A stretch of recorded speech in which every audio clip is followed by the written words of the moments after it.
আমরা এক মুসলমান অপর মুসলমানের অবশ্যই আমরা ভালো চাইব।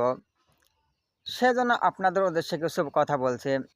আখলিস দিনাকা একফিকাল আমালুল কলিল, তোমার ইমানকে খাঁটি করো, অল্প আমলেই নাজাতের জন্য যথেষ্ট হইবে।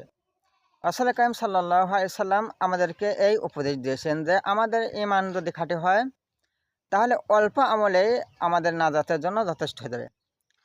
আর এই ইমানকে খাঁটি করতে হলে আমাদের সর্বপ্রথম দুটি কাজ যা খুবই গুরুত্বপূর্ণ হিসেবে কাজ করে।